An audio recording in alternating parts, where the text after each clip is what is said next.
अस्सलाम वालेकुम। आप देख रहे हैं एम टेक्नोलॉजिस्ट। मेरा नाम है नुमान। आज की टेक्नोलॉजी की वीडियो में हम एक वाईफाई रेंज एक्सटेंडर को देखेंगे कि रेंज एक्सटेंडर क्या होता है, ये किस तरह काम करता है और इसको हम किस तरह कन्फिगर कर सकते हैं। तो अभी आप देख लें, ये मेरे सामने डी-लिंक कंपनी का रेंज एक्सटेंडर है। इसको रिपीटर भी कहा जाता है, जिसका मॉडल नंबर DAP1325 है।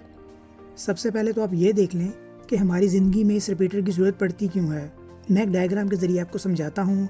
मैं आपको ये 3 प्लेसेस दिखा रहा हूँ, A, B, C, यानी कि ये 3 जगह हैं जो कि एक घर के अंदर भी हो सकती हैं। यानी एक बड़ा घर है, उसके अंदर हम अज्यूम कर लेते हैं कि ये 3 प्लेसेस मौजूद हैं। अब A प्लेस पे हमारा घर का मेन राउटर चल रहा है और B प्लेस तक हमारे सिग्नल बिल्कुल ठीक आ रहे हैं, यानी हमारा मोबाइल प्रॉपर काम कर रहा है। लेकिन जैसे ही हम अपना मोबाइल C प्लेस पे लेके जाते हैं तो हमारे मोबाइल चलना बंद हो जाता है, यानी वाईफाई के सिग्नल नहीं आते। ये आसानी के साथ तो मुमकिन नहीं है A से B प्लेस तक हम कोई ईथरनेट की वायर लगा के एक और राउटर लगा दें। अगर हमें वायरलेस तौर पे ही C पॉइंट पे अपना इंटरनेट चलाना हो तो क्या है कि हमें B पॉइंट पे एक रिपीटर लगाना पड़ेगा। अब ये रिपीटर क्या चीज़ होती है? रिपीटर बेसिकली ऐसी डिवाइस होती है जो कि आपका सिग्नल रिसीव भी करती है और सेंड भी करती है। वैसे तो वाईफाई की हर डिवाइस दोनों तरह से काम करती है, लेकिन ये डिवाइस रिपीटर जो होती है ये डबल काम करती है। यानी ये सिग्नल को रिसीव भी कर लेती है, उस सिग्नल की स्ट्रेंथ को बढ़ा के उस सिग्नल को आगे बूस्ट भी कर देती है ताकि हम मज़ीद डिवाइसेस कनेक्ट कर सकें। यानी कि अगर B प्लेस पे हम अपना रिपीटर लगा दें तो C प्लेस पे हमारा इंटरनेट चल सकता है, यानी वाईफाई के सिग्नल आसानी से आ सकते हैं।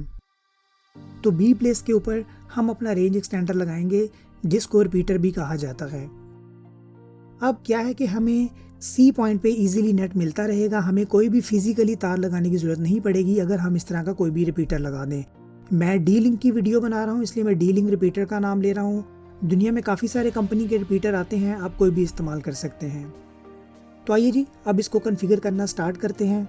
तो आप देख लें, जब ये रिपीटर लिया जाता है तो बॉक्स के अंदर ये रिपीटर मौजूद होता है और एक इसके साथ एक कार्ड आता है।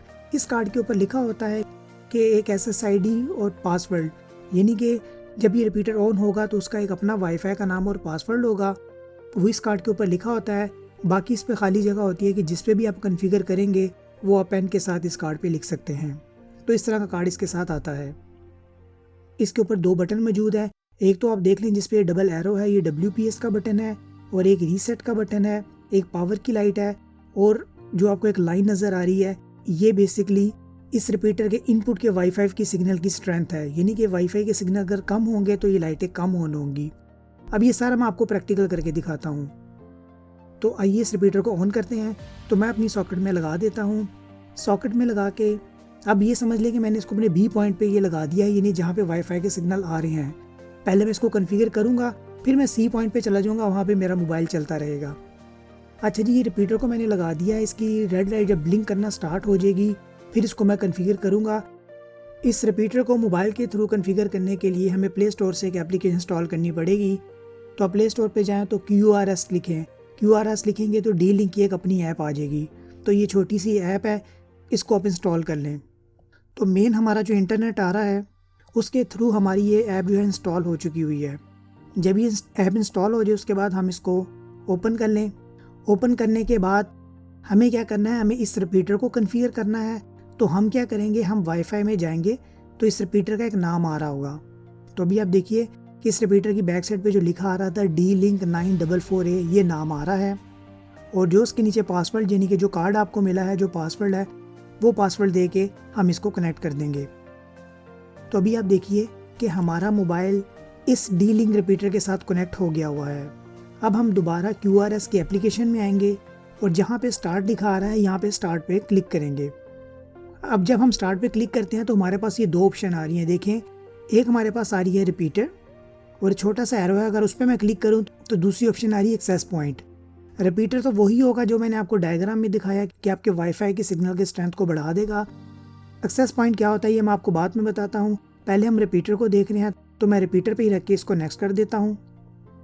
जब मैं इसको नेक्स्ट करता हूँ, अब ये क्या कर रहा है कि ये वाईफाई के सिग्नल सर्च कर रहा है, यानी कि इस रिपीटर के पास कौन कौन से वाईफाई के सिग्नल आ रहे हैं। तो देखें, मेरे घर का जो वाईफाई का सिग्नल है D-Link DIR 853 ब्लैक, ये आ रहा है। तो मैं इस पर क्लिक करता हूँ और अपना वाईफाई का पासवर्ड दे देता हूँ, यानी वो पासवर्ड जो कि मेन राउटर का है जिससे हमारे मोबाइल वगैरह कनेक्ट होते हैं। उसके बाद मैं उसको नेक्स्ट करता हूँ। उसके बाद ये मुझसे ये पूछ रहा है जो सिग्नल की स्ट्रेंथ बढ़ेगी, यानी कि जो ये रिपीटर के बाद पॉइंट सी पे नेट जाना है उसका नाम क्या रखना है। तो इसने खुद ही जो मेन राउटर का नाम आ रहा है उसके आगे -ext एक्सटेंशन कर दिया है, लेकिन मुझे ये नाम नहीं रखना। मैं इसको ख़त्म करके MNA रख देता हूँ कि नया नाम ये वाला आए। उसके बाद आ रही है पासवर्ड की ऑप्शन कि भाई जो सिग्नल की स्ट्रेंथ बढ़ी है, यानी कि जो इस रिपीटर के आगे जो चीज़ें आपने चलानी है उसका पासवर्ड क्या रखना है। तो मैं उसका पासवर्ड फ़िलहाल 11 22 33 44 रख देता हूँ। उसके बाद जब मैं नेक्स्ट करता हूँ, उसके बाद ये मुझसे ये पूछ रहा है कि ये जो D-Link का एक्सटेंडर है, यानी कि जो रिपीटर है, इसके एडमिन का पासवर्ड क्या रखना है। ये वो वाला एडमिन का पासवर्ड है जो कि मैंने स्टार्ट पे दिया था। तो इसका पासवर्ड मैं 1 2 3 4 5 6 7 8 रख देता हूँ। उसके बाद नेक्स्ट कर देता हूँ। नेक्स्ट करने के बाद ये सारी डिटेल आ गई है कि क्या क्या पासवर्ड रखा हुआ है। उसके बाद मैं इसको नीचे से सेव कर देता हूँ। अब ये हमारी डिवाइस रिबूट होने लग गई है। रिबूट से मुराद ये है ये डिवाइस हमारी रीस्टार्ट हो रही है।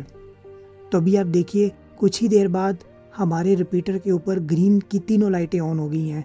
ये वो वाली लाइटें हैं जो कि हमारे इनपुट के सिग्नल आ रहे हैं, यानी जो मेन राउटर से सिग्नल आ रहे हैं। अगर सिग्नल कम होंगे तो ये लाइटें कम ऑन होंगी, यानी ये लाइन कंप्लीट ऑन नहीं होगी। लेकिन फ़िलहाल मैं मेन राउटर के पास ही हूँ, इसलिए मेरे सारी लाइट्स ऑन हो रही हैं। अब ये जो रेड लाइट ब्लिंक कर रही है, अब इसका वेट करेंगे। जब ये ग्रीन हो जाएगी तो हमारा रिपीटर काम करने लग जाएगा। तो अभी आप देखिए कि कुछ देर के बाद हमारी लाइट ग्रीन हो चुकी हुई है। अब आइए हम इससे अपना इंटरनेट कनेक्ट करते हैं। तो मैं दोबारा मोबाइल में वाईफाई में जाता हूँ। तो वाईफाई पे देखिए MNA आ रहा है। MNA पे क्लिक करता हूँ तो जो मैंने पासवर्ड रखा था 11 22 33 वो देता हूँ तो हमारा नेट कनेक्ट हो गया हुआ है। अब मैं स्पीड टेस्ट में जाता हूँ, स्पीड चेक कर लेता हूँ। 8 MB स्पीड है मेरे मेन राउटर की। तो अगर मैं स्पीड टेस्ट करता हूँ तो 8.11 यानी कि वही स्पीड आ रही है जो कि मेन राउटर की स्पीड आ रही है। अब आइए हम एक्सेस पॉइंट पे बात करते हैं। एक्सेस पॉइंट के लिए मुझे इसको रीसेट करना होगा। तो अभी आप देख लें इसके ऊपर एक छोटा सा सुराख दिया हुआ है। किसी भी पिन वगैरह से या टूथपिक से इसको कुछ सेकंड दबा के रखें, तकरीबन कोई 10 सेकंड दबा के रखें। उसके बाद छोड़ दें। उसके बाद आप देखिएगा कि इसकी लाइट ऑफ हो जाएगी और रेड लाइट ऑन हो जाएगी। अब आपने इंतज़ार करना है जब ये रेड लाइट ब्लिंक करना स्टार्ट कर दे। जब ये रेड लाइट ब्लिंक करना स्टार्ट कर दे उसके बाद आपने क्या करना है, RJ45 लेना है जिस तार के अंदर इंटरनेट आ रहा हो। ये वो इंटरनेट है जो कि ऑलरेडी राउटर से आ रहा है, यानी कि इसके अंदर वो इंटरनेट मौजूद है जो कि कंप्लीट इंटरनेट है, यानी ऑन टी वगैरह से नहीं आ रहा। ये डायरेक्ट हमारे मेन राउटर से तार आ रही है। मैं इस पिन के अंदर लगा देता हूँ। अच्छा जी, उसके बाद ये लाइट ग्रीन हो चुकी हुई है।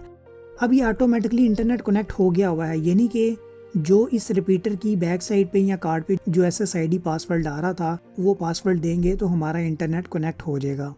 लेकिन अगर मुझे पासवर्ड तब्दील करना है या उसका SSID तब्दील करना है उसके लिए वही तरीकाकार है। दोबारा हम वैसे ही करेंगे। इसका डिफ़ॉल्ट नाम आ गया है D-Link-9AA4। इस पर हमने कनेक्ट कर लिया है। इस पर हमारा इंटरनेट चल रहा है। अगर मैं आपको स्पीड टेस्ट कराऊँ तो ये चल रहा है। अब ये वही मुश्किल सा पासवर्ड है जो कि इस रिपीटर के पीछे लिखा हुआ है। अब मुझे अगर पासवर्ड तब्दील करना है या उसका वाईफाई का नाम तब्दील करना है तो दोबारा उसी ऐप पे जाऊंगा, नेक्स्ट करूंगा। नेक्स्ट करने के बाद जो उस रिपीटर का नाम है D-Link उस पर करके नेक्स्ट करूंगा। अब मैं जो दूसरा मोड एक्सेस पॉइंट, अब इस पे करके मैं इसको नेक्स्ट कर दूंगा। तो एक्सेस पॉइंट पे आ गया हूँ। अब ये मुझसे पूछ रहा है कि आपने वाईफाई का नाम क्या रखना है। तो मैं जी वाईफाई का नाम MNA रख देता हूँ। पासवर्ड मैं वही 11 22 33 44 रख के इसको नेक्स्ट कर देता हूँ। उसके बाद तीसरी बात, ये जो मेरा रिपीटर है इसका मेन एडमिन का पासवर्ड क्या रखना है, उसको भी मैं रैंडमली कोई भी पासवर्ड रख के इसको सेव कर देता हूँ। उसके बाद हमारा दोबारा रिपीटर रिबूट हो रहा है। इसको 1.5 से 2 मिनट की ज़रूरत होती है। जब ये मुकम्मल रिबूट हो जाए, ग्रीन लाइट ऑन हो जाए, बाकी आप देखिए इसके ऊपर सिग्नल की लाइट नहीं ऑन हो रही, जो ऊपर वाली लाइन है वो नहीं ऑन हो रही। अब हम इस रिपीटर को एज एक्सेस पॉइंट इस्तेमाल कर रहे हैं। तो अभी आप देखिए मोबाइल में MNA कनेक्ट हो गया हुआ है। अगर मैं स्पीड टेस्ट पे जाता हूँ तो अभी आप देख लें हमारी 8.73 8 MB स्पीड पूरी आ रही है। वीडियो काफ़ी लंबी हो जाएगी। इसका एक और तरीका भी है कि WPS के साथ इस रेंज एक्सटेंडर को कैसे कॉन्फ़िगर किया जाता है, इसकी मैं अलग वीडियो बना देता हूँ। उसका लिंक आपको डिस्क्रिप्शन में मिल जाएगा। तो उम्मीद है फ्रेंड्स आपको समझ आ गया होगा कि इस रिपीटर को आसान तरीके से अपने मोबाइल के साथ कैसे कॉन्फ़िगर कर सकते हैं। मज़ीद इस वाले से कुछ पूछना चाहते हैं तो कमेंट में पूछ लें। आने वाले वक्त में हम मज़ीद टेक्नोलॉजी पे बात करेंगे। इसके लिए आप मेरे चैनल को सब्सक्राइब करें। आपका देखने और सुनने का बहुत शुक्रिया।